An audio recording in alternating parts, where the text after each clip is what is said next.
Hello friends, एमबीसीएस channel में आप सभी का स्वागत है। हम्म, हम एनसीईआरटी 11th का इकोनॉमिक्स का अध्याय 2 इस वीडियो में देखने वाले हैं। इससे पहले मैंने अध्याय 1 का वीडियो अपलोड किया है, वो आप देख सकते हैं। अ, तो चले अध्याय 2 देखते हैं। भारतीय अर्थव्यवस्था 1950 से 1990 तक। इस अध्याय पढ़ने के बाद हमें भारत की पंचवार्षिक योजनाओं के लक्ष्यों को मालूम पड़ेगा। वर्ष 1950 से 1990 तक विभिन्न क्षेत्रों जैसे कृषि और उद्योग में अपनाई गई विकास नीतियाँ भी समझ में आ जाएगी। एक नियमित अर्थव्यवस्था के गुणों तथा सीमाओं के विवेचन कर सकेंगे हम।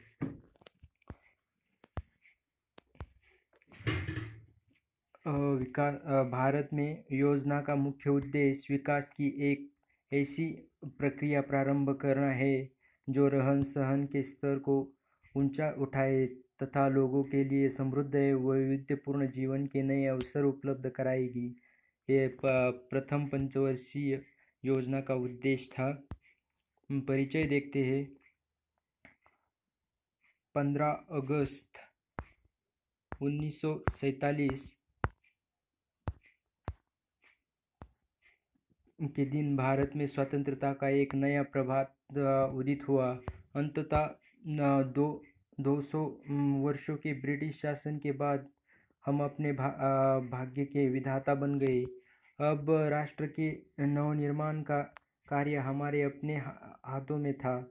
स्वतंत्र भारत के नेताओं को अन्य बातों के साथ साथ यह भी तय करना था कि हमारे देश में कौन सी आर्थिक प्रणाली सबसे उपयुक्त रहेगी, जो केवल कुछ लोगों के लिए नहीं बल्कि सर्वजन कल्याण के लिए कार्य करेंगी। विभिन्न प्रकार की आर्थिक प्रणालियाँ हो सकती है,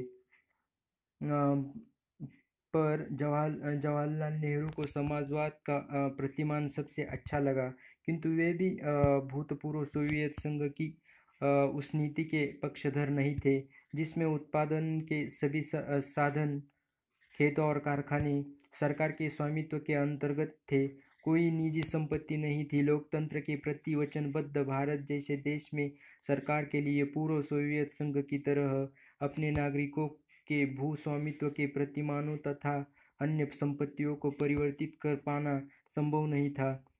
नेहरू तथा स्वतंत्र भारत के अनेक अन्य नेताओं और चिंतकों ने मिलकर नव स्वतंत्र भारत के लिए पूंजीवाद तथा समाजवाद के अतिवादी व्याख्या के किसी विकल्प की खोज की।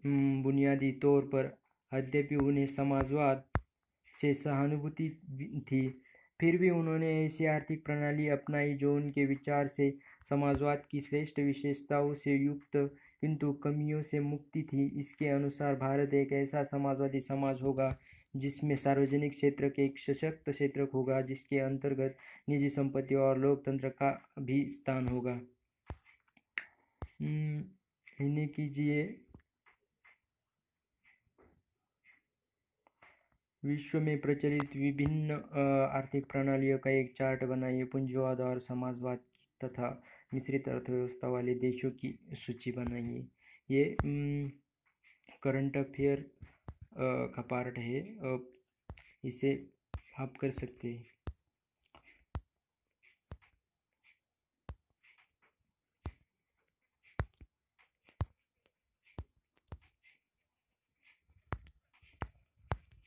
इधर आर्थिक प्रणालियों के प्रकार दिए हैं, वो आप पढ़ लीजिए। योजना क्या है, ये सारा देखेंगे तो वीडियो का समय बहुत बढ़ जाएगा। तो हम जो हमारे लिए इम्पोर्टेंस है वो सभी देखते हैं। सरकार अर्थव्यवस्था के लिए योजना बनाएगी। निजी क्षेत्र को भी योजना प्रयास का एक अंग बनने के लिए प्रोत्साहित किया जाएगा। औद्योगिक नीति प्रस्ताव 1948 तथा भारतीय संविधान की नीति निदेशक सिद्धांतों का भी यही दृष्टिकोण है। वर्ष 1950 में प्रधानमंत्री की अध्यक्षता में योजना आयोग की स्थापना की गई। इस प्रकार पंचवर्षीय योजनाओं के युग का सूत्रपात हुआ।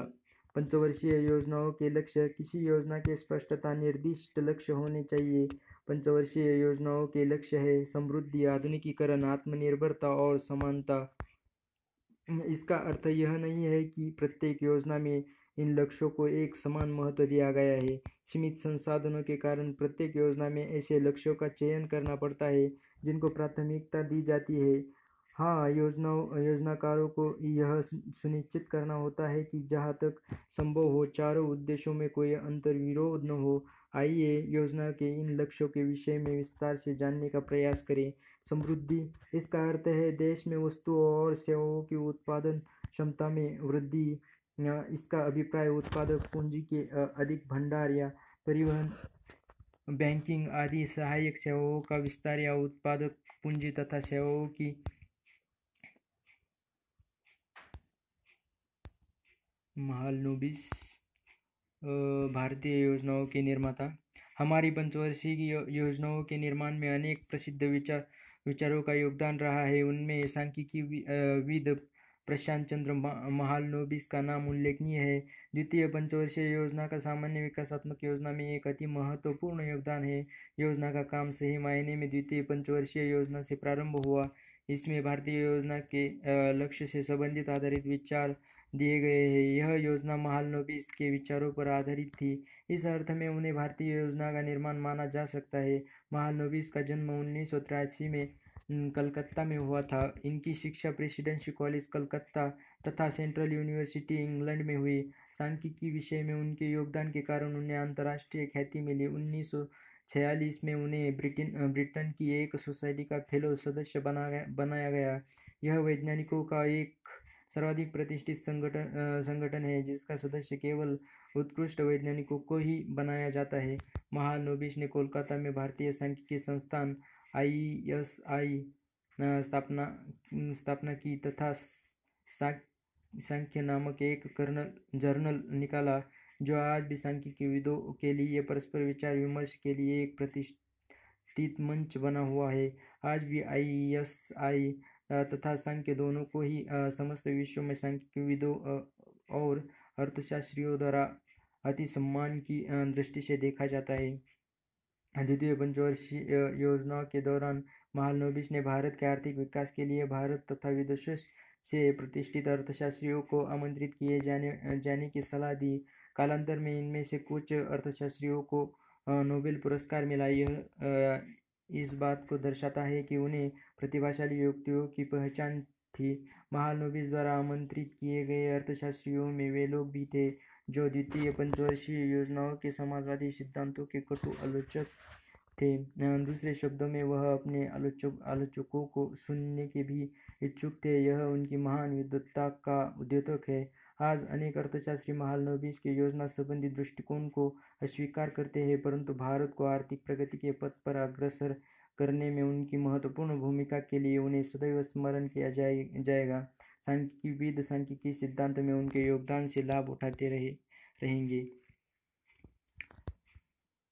स्रोत किधर से लिया है ये दिया है इधर। सेवा क्षेत्र: देश के विकास के साथ साथ इसमें एक संरचनात्मक परिवर्तन आता है। भारत में तो यह परिवर्तन बहुत विचित्र रहा है।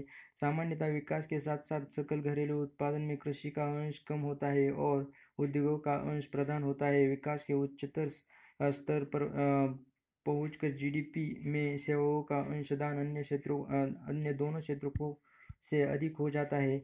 भारत में, जैसा कि एक गरीब देश में अपेक्षा की जाती है, GDP में कृषि का अंश 50% से अधिक था, किंतु 1990 में सेवा क्षेत्र का अंश बढ़कर 40.59% हो गया। यह कृषि तथा उद्योग दोनों से ही अधिक था। ऐसी स्थिति तो प्राय विकसित देशों में ही पाई जाती है। 1991 के बाद ही अवधि में तो सेवा क्षेत्र के अंश की समृद्धि की यह प्रवृत्ति और बढ़ गई। इससे देश में वैश्वीकरण का प्रारंभ हुआ। इसकी चर्चा अगले अध्याय में इसकी चर्चा हम आने वाले चैप्टर में देखेंगे।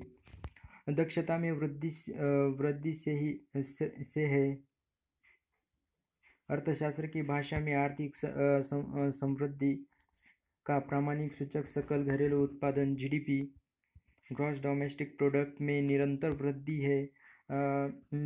जीडीपी यानी कि ग्रॉस डोमेस्टिक प्रोडक्ट एक वर्ष की अवधि में देश में हुए सभी वस्तुओं और सेवाओं के उत्पादन का बाजार मूल्य होता है। यदि जीडीपी को एक एक मान लिया जाए तो समृद्धि का अर्थ इसके आकार में वृद्धि होगा। यदि केक बड़ा होगा तो अधिक लोग उपभोग कर पाएंगे। यदि भारतीय जनता को अधिक समृद्ध और विविधतापूर्ण जीवन यापन करना है, प्रथम पंचवर्षीय योजनाओं के अनुसार तो वस्तुओं और सेवाओं का अधिक उत्पादन करना आवश्यक है। देश का सकल घरेलू उत्पादन देश की अर्थव्यवस्था के विभिन्न क्षेत्रों से प्राप्त होता है। ये क्षेत्र है कृषि क्षेत्र, औद्योगिक क्षेत्र और सेवा क्षेत्र। इन क्षेत्रों के योगदान से ही अर्थव्यवस्था का ढांचा तैयार होता है। कुछ देशों में सकल घरेलू उत्पादन की समृद्धि में कृषि का योगदान अधिक होता है तो कुछ में सेवा क्षेत्र की वृद्धि इसमें अधिक योगदान करती है। आधुनिकीकरण, वस्तुओं और सेवाओं का उत्पादन बढ़ाने के लिए उत्पादकों को नई प्रौद्योगिकी अपनानी पड़ती है। उदाहरण के लिए किसान पुराने बीजों के साथ पर नई किस्म के बीजों का प्रयोग कर खेतों की पैदावार बढ़ा सकते हैं। उसी प्रकार एक फैक्ट्री नई मशीनों का प्रयोग कर उत्पादन बढ़ा सकती है। नई प्रौद्योगिकी को अपनाना ही आधुनिकीकरण है। आधुनिकीकरण केवल नवीन प्रौद्योगिकी प्रयोग तक सीमित नहीं है, बल्कि इसका उद्देश्य सामाजिक दृष्टिकोण में परिवर्तन लाना भी है। जैसे यह स्वीकार करना ही महिलाओं का अधिकार भी पुरुषों के समान होना चाहिए। परंपरागत समाज में नारी का कार्यक्षेत्र घर की सीमाओं तक सीमित मान लिया जाता है। आधुनिक समाज में नारी की प्रतिभाओं का घर से बाहर बैंकों, कारखानों, विद्यालयों आदि स्थानों पर प्रयोग किया जाता है और ऐसा करने वाला समाज ही अधिकांश समृद्ध होता है।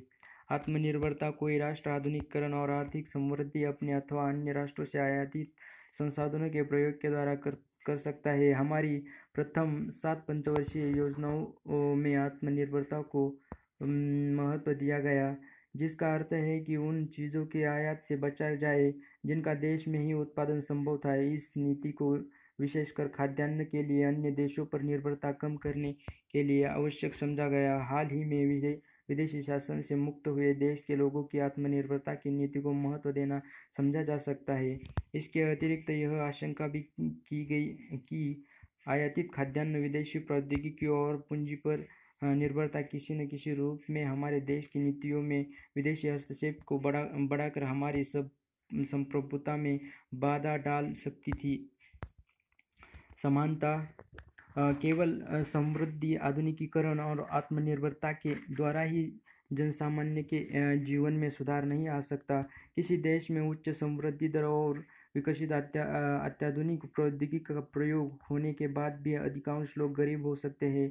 यह सुनिश्चित करना आवश्यक है कि आर्थिक समृद्धि के लाभ देश के निर्धन वर्ग को भी सुलभ हो, केवल धनी लोगों तक सीमित न रहे। अंततः समृद्धि, आधुनिकीकरण और आत्मनिर्भरता के साथ साथ समानता भी महत्वपूर्ण है।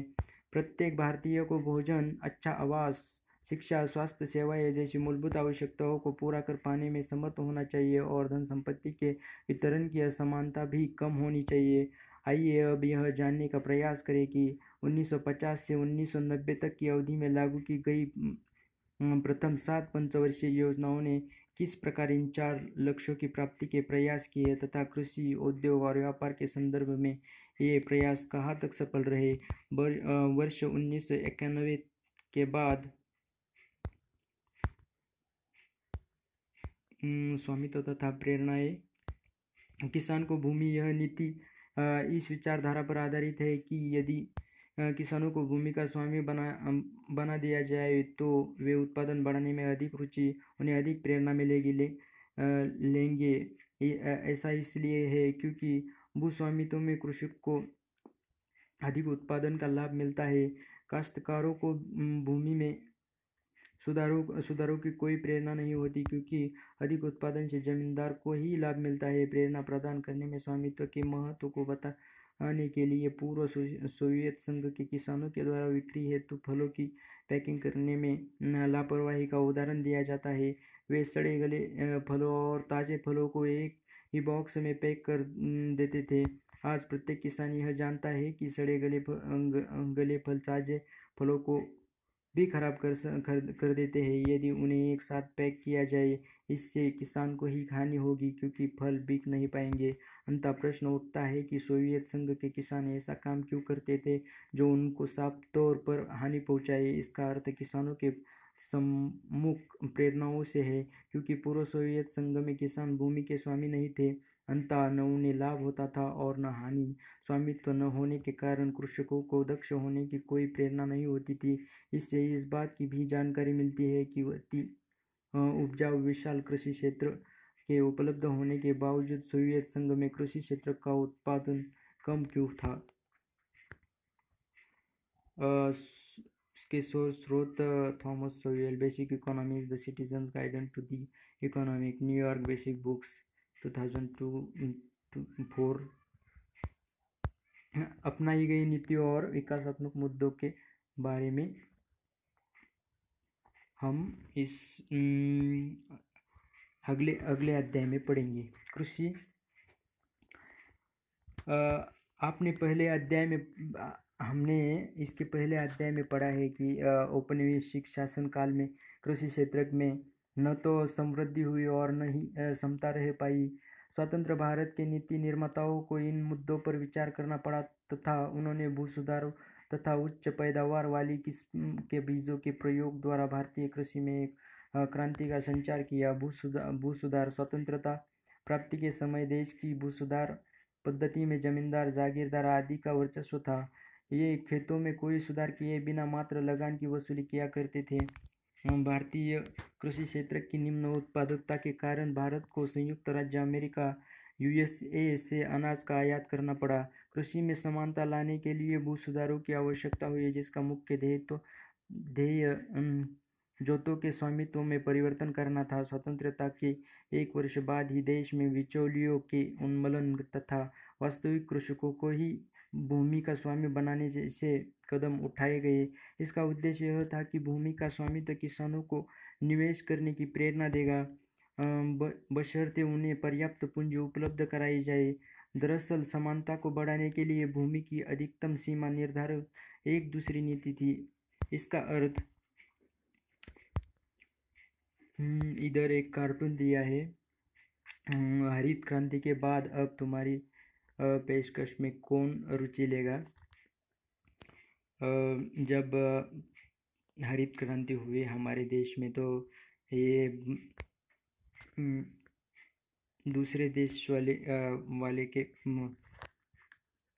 धान्य को नहीं ले रहे हैं, नहीं ले रहे हैं। किसी व्यक्ति की कृषि भूमि के स्वामित्व की अधिकतम सीमा का निर्धारण करना। इस नीति का उद्देश्य कुछ लोगों में भूस्वामित्व के केंद्रन को कम करना था। बिचौलिए के उन्मूलन का नतीजा यह था कि लगभग 200 लाख काश्तकारों का सरकार से सीधा संपर्क हो गया था तथा वे जमींदारों के द्वारा किए जा रहे शोषण से मुक्त हो गए। भूस्वामित्व से उन्हें उत्पादन में वृद्धि के लिए प्रोत्साहन मिला। इससे कृषि उत्पादन में वृद्धि हुई, किंतु बिचौलियों के उन्मूलन कर समानता के लक्ष्य की पूर्ण प्राप्ति नहीं हो पाई।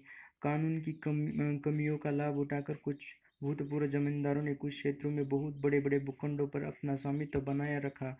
कुछ मामलों में काश्तकारों को बेदखल कर दिया गया और भूस्वामियों ने अपने किसान भूस्वामी वास्तविक कृषक होने का दावा किया। कृषकों को भूमि का स्वामित्व मिलने के बाद भी निर्धनतम कृषि श्रमिकों को जैसे बटाईदार तथा भूमिहीन श्रमिक को भूमि सुधारों से कोई लाभ नहीं हुआ। अधिकतम भूमि सीमा निर्धारण कानून में भी बाधाएं आई। बड़े जमींदारों ने इस कानून को न्यायालय में चुनौती दी, जिसके कारण इसे लागू करने में देर हुई। इस अवधि में वे अपनी भूमि निकट संबंधियों आदि के नाम करा कर कानून से बच गए। कानून में भी अनेक कमियां थी, जिनके द्वारा बड़े जमींदारों ने भूमि पर अधिकार बनाए रखने के लिए लाभ उठाया। केरल और पश्चिम बंगाल की सरकारें वास्तविक किसान को भूमि देने की नीति के प्रति प्रतिबद्ध थी। इसी कारण इन प्रांतों में भू सुधार कार्यक्रमों को विशेष सफलता मिली। दुर्भाग्यवश अन्य प्रांतों की सरकारों में इस स्तर की प्रतिबद्धता नहीं थी। अतएव आज तक जोतों में भारी असमानता बनी हुई है। हरित क्रांति। स्वतंत्रता के समय देश की 75% जनसंख्या कृषि पर आश्रित थी। इस क्षेत्र में उत्पादकता बहुत ही कम थी, क्योंकि पुरानी औद्योगिकी का प्रयोग किया जाता था और अधिक संख्यक किसानों के पास आधारित की संरचना का भी नितांत अभाव था। भारत की कृषि मानसून पर निर्भर है। यदि मानसून स्तर कम होता था तो किसानों को कठिनाई होती थी, क्योंकि उन्हें सिंचाई सुविधाएं उपलब्ध नहीं थी। यही सुविधा कुछ ही किसानों के पास थी। औपनिवेशिक काल का कृषि गतिरोध हरित क्रांति से स्थायी रूप से समाप्त हो गया। इसका पर्याप्त उच्च पैदावार वाली किस्मों के बीजों HYV के प्रयोग से ही, विशेषकर गेहूं तथा चावल उत्पादन में वृद्धि से, इन बीजों के प्रयोग के लिए पर्याप्त मात्रा में उर्वरकों, कीटनाशकों तथा निश्चित जलपूर्ति की भी आवश्यकता थी। हाई यील्ड वैरायटी, HYV का लॉन्ग फॉर्म है हाई यील्ड वैरायटीज। इन बीजों के प्रयोग के लिए पर्याप्त मात्रा में उर्वरकों को, कीटनाशकों को तथा निश्चित जलपूर्ति की भी आवश्यकता थी। इन आगतों का सही अनुपात में प्रयोग होना भी महत्वपूर्ण है।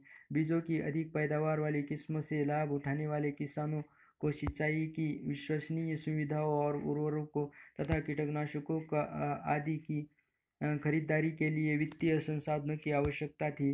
अंततः हरित क्रांति के पहले चरण में लगभग 1960 के दशक के मध्य से 1970 के दशक के मध्य तक हाई यील्ड वैरायटीज बीजों का प्रयोग पंजाब, आंध्र प्रदेश और तमिलनाडु जैसे अधिक समृद्ध राज्यों तक ही सीमित रहा। इसके अतिरिक्त हाई यील्ड वैरायटी बीजों का लाभ केवल गेहूं पैदा करने वाले क्षेत्रों को ही मिल पाया। हरित क्रांति के द्वितीय चरण 1970 के दशक के मध्य से 1980 के दशक के मध्य तक में हाई यील्ड वैरायटीज बीजों की प्रौद्योगिकी का विस्तार कई राज्यों तक पहुंचा और कई फसलों को लाभ हुआ। इस प्रकार हरित क्रांति प्रौद्योगिकी प्रसार से भारत को खाद्यान्न उत्पादन में आत्मनिर्भरता प्राप्त हुई। अब हम अपने राष्ट्र की खाद्य संबंधी आवश्यकताओं की पूर्ति के लिए अमेरिका या किसी अन्य देश की कृपा पर निर्भर नहीं थे। यदि किसान बाजार में बेचने की जगह इस उत्पादन का अधिकांश भाग स्वयं ही उपभोग करे तो अधिक उत्पादन से अर्थव्यवस्था पर कुल मिलाकर कोई फर्क नहीं पड़ेगा। दूसरी ओर यदि किसान पर्याप्त मात्रा में अपना उत्पादन बाजार में बेच सके तो अधिक उत्पादन का निश्चय ही अर्थव्यवस्था पर प्रभाव पड़ सकता है। किसानों द्वारा उत्पादन का बाजार में बेचा गया अंश ही विपणित अधिशेष कहलाता है। हरित क्रांति काल में किसान अपने गेहूं और चावल के अतिरिक्त उत्पादन का अच्छा खासा भाग बाजार में बेच रहे थे।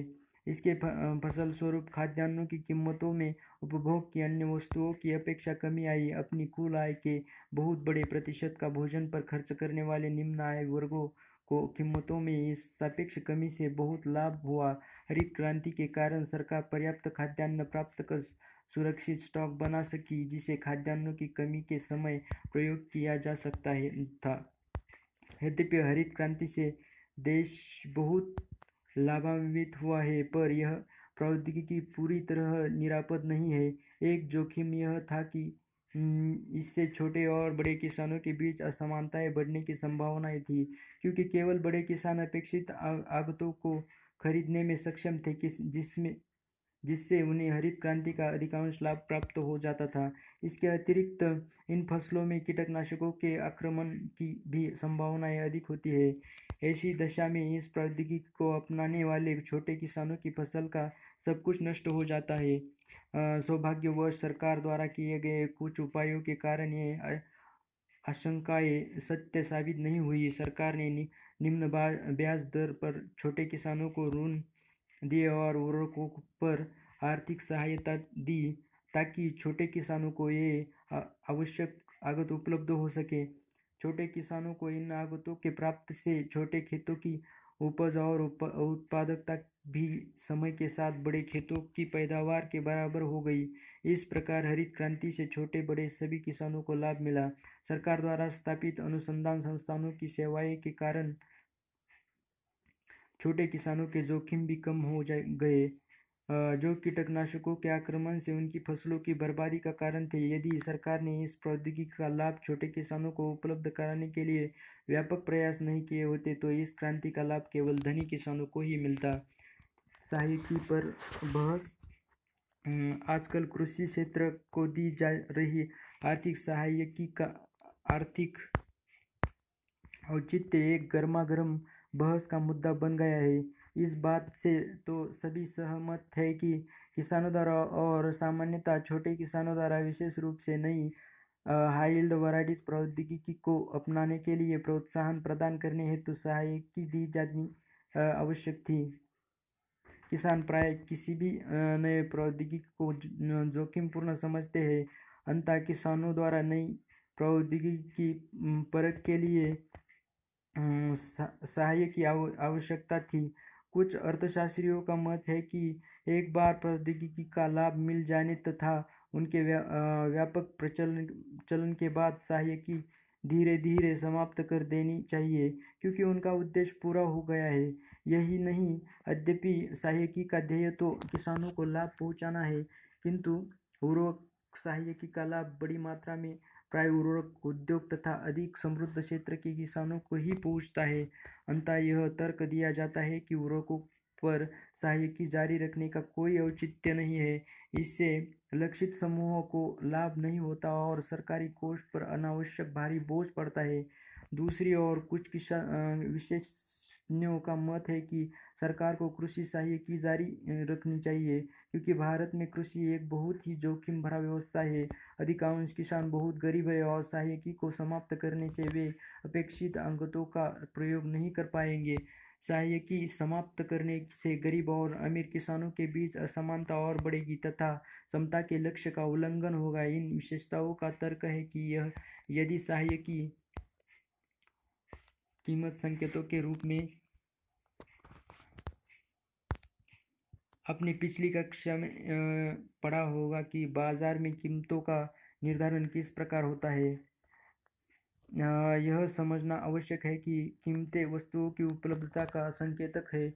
यदि कोई वस्तु दुर्लभ हो जाती है तो इसकी कीमत बढ़ जाती है और कीमतों के आधार पर उसके प्रयोग के संबंध में सही निर्णय लेने की इसके उपभोक्ताओं को प्रेरणा मिलती है। यदि निम्न पूर्ति के कारण पानी की कीमत बढ़ जाती है तो लोग इसका उपयोग सावधानीपूर्वक करेंगे। उदाहरण के लिए, पानी संरक्षण के लिए वे बगीचे में पानी देना बंद कर सकते हैं। जब भी पेट्रोल की कीमतें बढ़ती है तो हम शिकायत करते हैं और सरकार पर दोषारोपण करते हैं, परंतु पेट्रोल की कीमत में वृद्धि इसकी अधिक कमी को दर्शाती है और कीमत वृद्धि इस बात का संकेतक है कि पेट्रोल कम मात्रा में उपलब्ध है। यह पेट्रोल का कम उपयोग करने और वैकल्पिक ईंधनों की तलाश की प्रेरणा देता है। कुछ अर्थशास्त्रियों का कहना है कि सहायकी कीमतों का वस्तु की पूर्ति का संकेतक नहीं होने देती है। जब बिजली और पानी को सहायकी युक्त दरों पर या निःशुल्क प्रदान किया जाता है तो उनकी कमी का ध्यान रखे बिना उनका फिजूल उपयोग किया जाएगा। यदि पानी निःशुल्क प्रदान किया जाएगा तो किसान पानी प्रदान फसलें उगाएंगे, भले ही उस क्षेत्र में जल संसाधनों की कमी हो और इन फसलों से दुर्लभ संसाधन भी कम हो जाएंगे। यदि पानी की कीमत दुर्लभता के अनुसार निर्धारित की जाए तो किसान क्षेत्र के अनुकूल उपयुक्त फसलें उगाएंगे। उर्वरक कीटनाशकों पर सहायकी संसाधनों का प्रयोग बढ़ाएगी, जो पर्यावरण के लिए हानिकारक हो सकता है। सहायकी से फिजूल उपयोग को बढ़ावा मिलता है। प्रेरणा की दृष्टि से सहायकी पर विचार करते हैं और स्वयं से यह पूछे कि क्या किसानों को निःशुल्क बिजली प्रदान करना आर्थिक दृष्टि से उचित है। से बड़े किसानों तथा उर्वरक उद्योग को अधिक लाभ हो रहा है तो सही नीति सहायकी समाप्त करना ही नहीं, बल्कि ऐसे कदम उठाने हैं जिनसे कि केवल निर्धन किसानों को ही इनका लाभ मिले 1960 के दशक के अंत तक देश में कृषि उत्पादकता की वृद्धि से भारत खाद्यान्नों में आत्मनिर्भर हो गया। यह निश्चय ही गौरवपूर्ण उपलब्धि रही है। इसके बावजूद नकारात्मक पहलू यह रहा है कि 1990 तक भी देश की 65% जनसंख्या कृषि में लगी थी। अर्थशास्त्री इस निष्कर्ष पर पहुंचे हैं कि जैसे जैसे देश संपन्न होता है, सकल घरेलू उत्पादन में कृषि सकल घरेलू उत्पादन में कृषि के योगदान में और उस पर निर्भर जनसंख्या में पर्याप्त कमी आती है। भारत में 1950 से 1990 की अवधि में यद्यपि जीडीपी ग्रॉस डोमेस्टिक प्रोडक्ट में कृषि के अंशदान में तो भारी कमी आई है, पर कृषि पर निर्भर जनसंख्या के अनुपात में नहीं, जो 1950 में 67.50% थी और 1990 तक घटकर 64.90% ही हो पाई। इस क्षेत्र में इतनी उत्पादन वृद्धि तो न्यूनतम श्रम के प्रयोग द्वारा भी संभव थी। फिर इस क्षेत्र में इतनी बड़ी संख्या में लोगों को लगे रहने की क्या आवश्यकता थी? इसका उत्तर यही है कि उद्योग क्षेत्र और सेवा क्षेत्र कृषि क्षेत्र में काम करने वाले लोगों को नहीं खपा पाए। अनेक अर्थशास्त्री इसे 1950 से 1990 के दौरान अपनाई गई नीतियों की विफलता मानते हैं। उद्योग और व्यापार देखते हैं। अर्थशास्त्रियों ने ऐसा पाया है कि निर्धन राष्ट्र तभी प्रगति कर पाते हैं जब उनमें अच्छे औद्योगिक क्षेत्र होते हैं, उद्योग रोजगार उपलब्ध कराते हैं और यह कृषि में रोजगार की अपेक्षा अधिक स्थायी होती है। इनसे आधुनिकीकरण और समग्र समृद्धि को बढ़ावा मिलता है। इन्हीं कारणों से हमारी पंचवर्षीय योजनाओं में औद्योगिक विकास पर अत्यधिक बल दिया गया है। हमने पिछले अध्याय में पढ़ा है कि स्वतंत्रता के समय भारत में बहुत कम उद्योग थे। अधिकांश उद्योग सूती वस्त्र, पटसन आदि तक ही सीमित थे।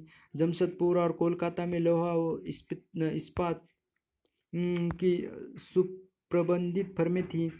यदि अर्थव्यवस्था का विकास करना था तो हमें ऐसे औद्योगिक आधार का विस्तार करने की आवश्यकता थी जिसमें विविध प्रकार के उद्योग हो। भारतीय औद्योगिक विकास में सार्वजनिक और निजी क्षेत्र हमारे नीति निर्माताओं के समक्ष एक बहुत बड़ा प्रश्न यह था कि औद्योगिक विकास में सरकार और निजी क्षेत्र की क्या भूमिका होनी चाहिए। स्वतंत्रता प्राप्ति के समय भारत के उद्योगपतियों के पास हमारी अर्थव्यवस्था के विकास हेतु उद्योगों में निवेश करने के लिए अपेक्षित पूंजी नहीं थी।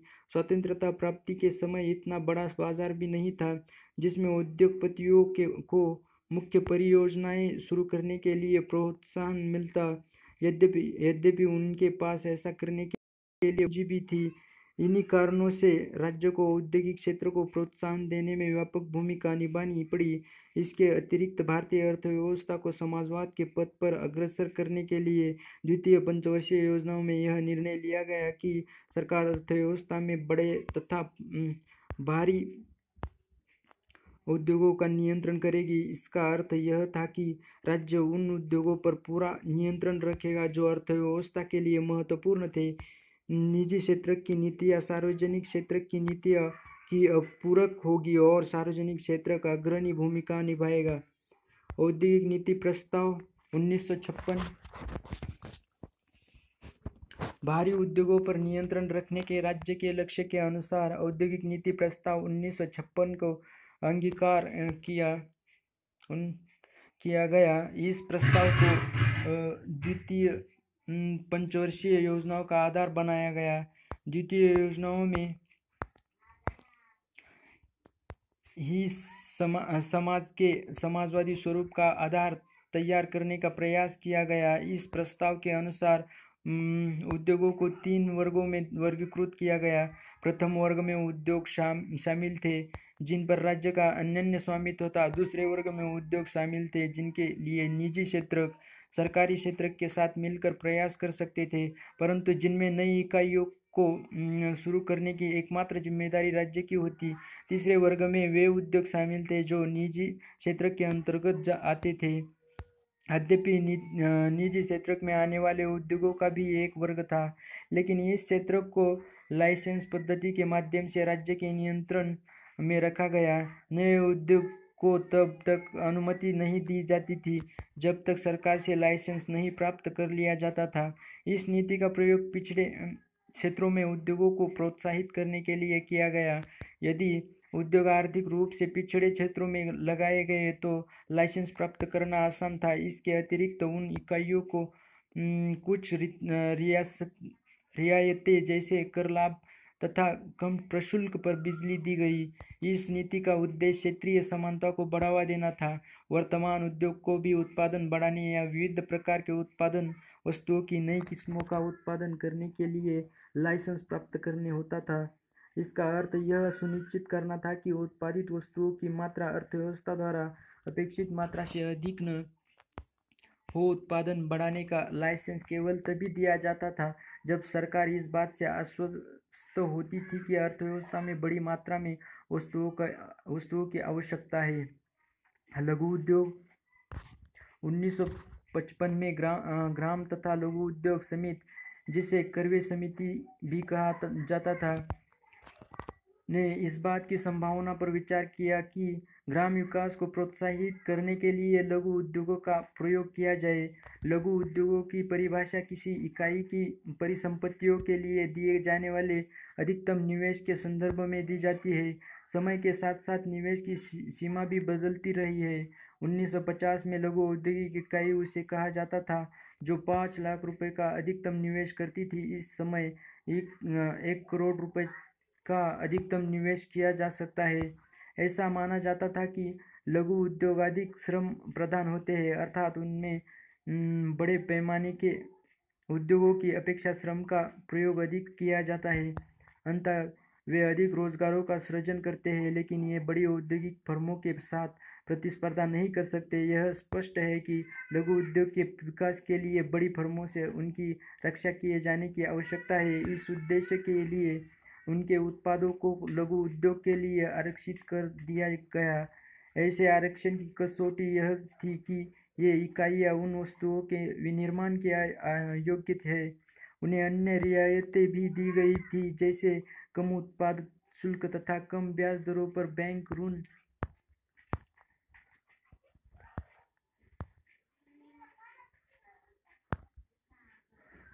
व्यापार नीति, आयात प्रतिस्थापन। हमारे द्वारा अपनाई गई औद्योगिक नीति व्यापार नीति से घनिष्ठ रूप से संबद्ध थी। प्रथम 7 पंचवर्षीय योजनाओं में व्यापार की विशेषता अंतर्मुखी व्यापार नीति थी। तकनीकी रूप से इस नीति को आयात प्रतिस्थापन कहा जाता है। इस नीति का उद्देश्य आयात के बदले घरेलू उत्पादन द्वारा पूर्ति करना है। उदाहरण के लिए, विदेश में निर्मित वाहनों का आयात करने के स्थान पर उन्हें भारत में ही निर्मित करने के लिए उद्योगों को प्रोत्साहित किया जाए। इस नीति के अनुसार सरकार ने विदेशी प्रतिस्पर्धा से घरेलू उद्योगों की रक्षा की। विदेश में निर्मित वाहनों को आयात करने के स्थान पर उन्हें भारत में ही निर्माण करने के लिए उद्योगों को प्रोत्साहित किया जाए। इस नीति के अनुसार सरकार ने विदेशी प्रतिस्पर्धा से घरेलू उद्योगों की रक्षा की। आयात संरक्षण के 2 प्रकार थे, प्रशुल्क और कोटा। प्रशुल्क आयातित वस्तुओं पर लगाया गया कर है। प्रशुल्क लगाने पर आयातित वस्तुएं अधिक महंगी हो जाती है, जो वस्तुओं के प्रयोग को हतोत्साहित करती है। कोटे में वस्तुओं की मात्रा निर्दिष्ट की होती है जिन्हें आयात किया जा सकता है। प्रशुल्क और कोटे का प्रभाव यह होता है कि उनसे आयात प्रतिबंधित हो जाते हैं और उनसे विदेशी प्रतिस्पर्धा से देशी फर्मों की रक्षा होती है। संरक्षण की नीति इस धारणा पर आधारित है कि विकसनशील देशों के उद्योग अधिक विकसित देशों द्वारा उत्पादित वस्तुओं से प्रतिस्पर्धा करने की स्थिति में नहीं है। यह माना जाता है कि यदि घरेलू उद्योगों का संरक्षण किया जाता है तो समय के साथ वे प्रतिस्पर्धा करना भी सीख लेंगे। हमारे योजनाकारों को भी यह आशंका थी कि यदि आयातों पर प्रतिबंध लगाया जाता है तो विलासिता की वस्तुओं के आयात पर विदेशी मुद्रा खर्च होने की संभावना बढ़ जाएगी। 1980 के दशक के मध्य तक निर्यात संवर्धन पर कोई गंभीर विचार नहीं किया गया था। औद्योगिक विकास पर नीतियों का प्रभाव। प्रथम 7 पंचवर्षीय योजनाओं के दौरान भारत के औद्योगिक क्षेत्र की उपलब्धियां वस्तुतः उल्लेखनीय रही है। औद्योगिक क्षेत्र द्वारा प्रदत्त जीडीपी का अनुपात 1950 से 51 में 11.8% से बढ़कर 1990-91 में 24.6% हो गया। जीडीपी से उद्योगों में हिस्सेदारी में बढ़ोतरी विकास का एक महत्वपूर्ण सूचक है। इस अवधि के दौरान औद्योगिक क्षेत्र की 6% वार्षिक समृद्धि दर प्रशंसनीय है। भारतीय उद्योग सूती वस्त्र और पटसन तक ही सीमित नहीं थे। वस्तुतः औद्योगिक क्षेत्र प्राय सार्वजनिक क्षेत्र के कारण विविधपूर्ण बन गया था। लघु उद्योगों के संवर्धन से उन लोगों को अवसर प्राप्त हुए जिनके पास व्यवसाय में प्रवेश करने के लिए बड़े फर्मों को प्रारंभ करने हेतु पूंजी नहीं थी। विदेशी प्रतिस्पर्धा के प्रति संरक्षण से उन इलेक्ट्रॉनिकी और ऑटोमोबाइल क्षेत्रों में देशी उद्योगों का विकास हुआ जिनका विकास अन्यथा संभव नहीं था। भारतीय अर्थव्यवस्था की समृद्धि में सार्वजनिक क्षेत्र द्वारा किए गए योगदान के बावजूद कुछ अर्थशास्त्रियों ने सार्वजनिक क्षेत्र के अनेक उद्यमों के निष्पादन की कड़ी आलोचना की है। इस अध्याय के प्रारंभ में यह प्रस्तावित किया गया था कि शुरू में सार्वजनिक क्षेत्र की आवश्यकता अधिक थी। अब यह व्यापक रूप से स्वीकार किया गया है कि सरकारी उद्यमों ने कुछ वस्तुएं एवं सेवाओं का उत्पादन प्राय उन पर एकाधिकार रखते हुए जारी रखा जिनकी कोई आवश्यकता नहीं थी। दूरसंचार सेवा का प्रावधान किया जाना दूसरा उदाहरण है। इस उद्योग को सार्वजनिक क्षेत्र में आरक्षण प्रदान किया गया जबकि देखा गया कि निजी क्षेत्र के फर्म भी उपलब्ध करा सकते हैं।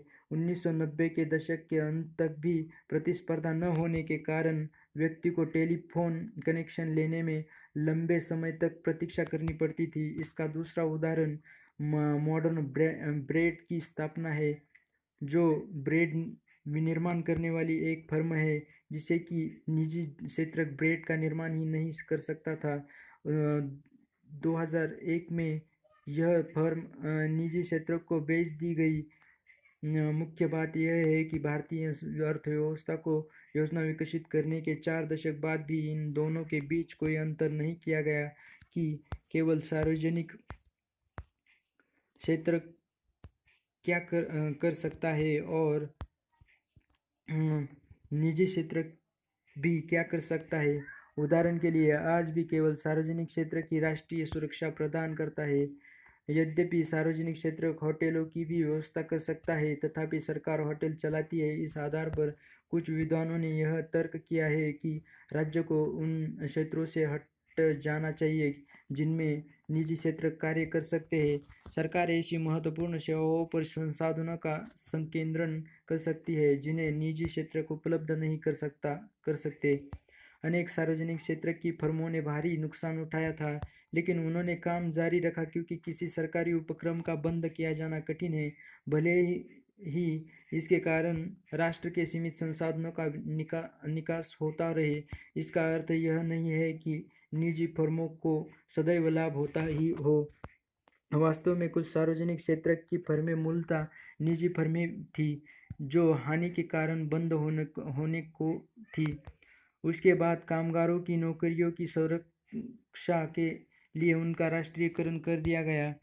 बहरहाल नुकसान उठाने वाली निजी फर्में अपने को बनाए रखने के लिए संसाधनों का अपव्यय नहीं होने देंगी। किसी उद्योग को शुरू करने के लिए आवश्यक लाइसेंस का कुछ औद्योगिक घरानों द्वारा दुरुपयोग किया गया। बड़े उद्योगपति नई फर्म शुरू करने के लिए नहीं बल्कि नए प्रतिस्पर्धियों को रोकने के लिए लाइसेंस प्राप्त कर लेते थे।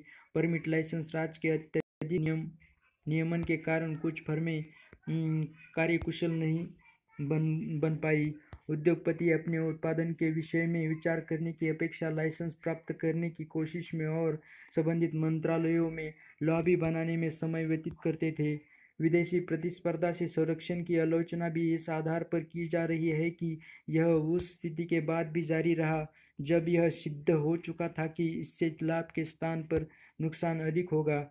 आयातों पर प्रतिबंधों के कारण भारतीय उपभोक्ताओं को उन वस्तुओं को खरीदना पड़ता था जिनका उत्पादन भारतीय उत्पादक करते थे। उत्पादक इस बात से अवगत थे कि उनके पास एक अबाध बाजार है, अंततः उन्हें अपनी वस्तुओं की गुणवत्ता सुधारने हेतु कोई प्रेरणा नहीं थी। जब वे घटिया वस्तुओं को ऊंची कीमतों पर बेच सकते थे, तब वे उनकी गुणवत्ता में सुधार करने की क्यों सोचते। आयातों की प्रतिस्पर्धा ने हमारे उत्पादकों को और अधिक दक्ष बनाने को बाध्य किया। कुछ अर्थशास्त्रियों का भी मत है कि सार्वजनिक क्षेत्र का प्रयोजन लाभ कमाना नहीं है, बल्कि राष्ट्र के कल्याण को बढ़ावा देना है। इस दृष्टि से सार्वजनिक क्षेत्र की फर्मों का मूल्यांकन जनता के कल्याण के आधार पर किया जाना चाहिए। उनका मूल्यांकन उनके द्वारा कमाए गए लाभों के आधार पर नहीं किया जाना चाहिए। संरक्षण के संबंध में कुछ अर्थशास्त्रियों का यह मत है कि हमें विदेशी प्रतिस्पर्धा से उत्पादनों का संरक्षण तब तक करना चाहिए जब तक धनी राष्ट्र ऐसा करते रहे। इन सभी विरोधों के कारण अर्थशास्त्रियों ने हमारी नीति में परिवर्तन करने का आग्रह किया। अन्य समस्याओं सहित इस समस्या के कारण सरकार ने 1991 में नई आर्थिक नीति प्रारंभ की। निष्कर्ष: प्रथम 7 पंचवर्षीय योजनाओं के दौरान भारतीय अर्थव्यवस्था की प्रगति उल्लेखनीय रही। हमारे उद्योग स्वतंत्रता प्राप्ति के समय की स्थिति की तुलना में विविधतापूर्ण हो गए। हरित क्रांति के परिणाम स्वरूप भारत खाद्य उत्पादन में आत्मनिर्भर बन गया। भूमि सुधारों का परिणाम यह हुआ कि घृणित जमींदारी प्रथा का उन्मूलन हो गया। लेकिन अनेक अर्थशास्त्री सार्वजनिक क्षेत्र के उद्यमों को निष्पादन से असंतुष्ट थे। अतिशय सरकारी नियमन के कारण उद्यमवृत्ति अवरुद्ध हो गई। आत्मनिर्भरता के नाम पर हमारे उत्पादों का संरक्षण विदेशी प्रतिस्पर्धा से किया गया और इससे उन्हें उनके द्वारा उत्पादित वस्तुओं की गुणवत्ता में सुधार करने की प्रेरणा नहीं मिली। हमारी नीतियाँ अंतर्मुखी थी। अंततः हम एक सशक्त निर्यात क्षेत्र विकसित करने में विफल रहे। बदलते हुए वैश्विक आर्थिक परिदृश्य के प्रसंग में यह सर्वत्र महसूस किया जा रहा था कि आर्थिक नीति में सुधार करने की आवश्यकता है। हमारी अर्थव्यवस्था को और अधिक सफल बनाने के लिए 1991 में एक नई आर्थिक नीति शुरू की गई। इस विषय पर हम अगले अध्याय में चर्चा करेंगे। थैंक यू दोस्तों। यहाँ पर ये लेसन समाप्त होता है, चैप्टर ख़त्म होता है। इधर अभ्यास के लिए कुछ क्वेश्चन है। योजना की परिभाषा दीजिए। भारत ने योजनाओं को क्यों चुना? योजनाओं के लक्ष्य क्या होने चाहिए? उच्च पैदावार वाली किस्म हाईल्ड वैरायटी बीज क्या होते हैं? विक्रय विषय अधिशेष क्या है? कृषि क्षेत्र में लागू किए गए भूमि सुधार की आवश्यकता और उनके प्रकारों की व्याख्या कीजिए। हरित क्रांति क्या है? इसे क्यों लागू किया गया और इससे किसानों को कैसे लाभ पहुंचा? संक्षेप में व्याख्या कीजिए। योजना उद्देश्य के रूप में समानता के साथ समृद्धि की व्याख्या कीजिए। क्या रोजगार सृजन की दृष्टि से योजना उद्देश्य के रूप में आधुनिकीकरण विरोधाभास पैदा करता है? व्याख्या दीजिए। भारत जैसे विकसनशील देश के रूप में आत्मनिर्भरता का पालन करना क्यों आवश्यक था? किसी अर्थव्यवस्था का क्षेत्र गठन क्या होता है? क्या यह आवश्यक है कि अर्थव्यवस्था के जीडीपी में सेवा क्षेत्र को सबसे अधिक योगदान करना चाहिए? टिप्पणी करें। योजना अवधि के दौरान औद्योगिक विकास में सार्वजनिक क्षेत्रों को ही अग्रणी भूमिका क्यों सौंपी गई थी? इस कथन की व्याख्या करें। हरित क्रांति ने सरकार को खाद्यान्नों के प्रापण द्वारा विशाल सुरक्षित भंडार बनाने के योग्य बनाया ताकि वह कमी के समय उसका उपयोग कर सके। सहायकी किसानों को नई प्रौद्योगिकी का प्रयोग करने को प्रोत्साहित तो करती है, पर उनका सरकारी वित्त पर भारी बोझ पड़ता है। इस तथ्य को ध्यान में रखकर सहायकी की उपयोगिता पर चर्चा करें। हरित क्रांति के बाद भी 1990 तक हमारी 65% जनसंख्या कृषि क्षेत्र में ही क्यों लगी रही? यद्यपि उद्योगों के लिए सार्वजनिक क्षेत्र बहुत आवश्यक रहा है, पर सार्वजनिक क्षेत्र के अनेक उपक्रम ऐसे हैं जो भारी हानि उठा रहे हैं और इसे क्षेत्र के अर्थव्यवस्था के संसाधनों की बर्बादी के साधन बने हुए हैं।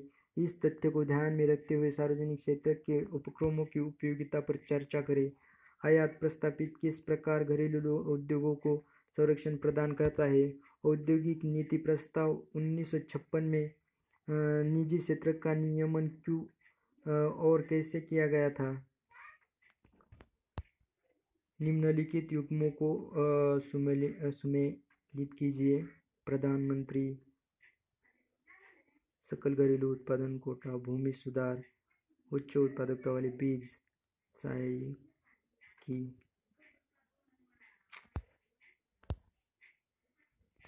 तो दोस्तों ये अभ्यास के सभी क्वेश्चन हमने देखे हैं। ये क्वेश्चन का आंसर आपको इसी चैप्टर में से मिलेगा। ये दोबारा सुन लीजिए आप। आपको इस सभी क्वेश्चन के आंसर आ जाएंगे।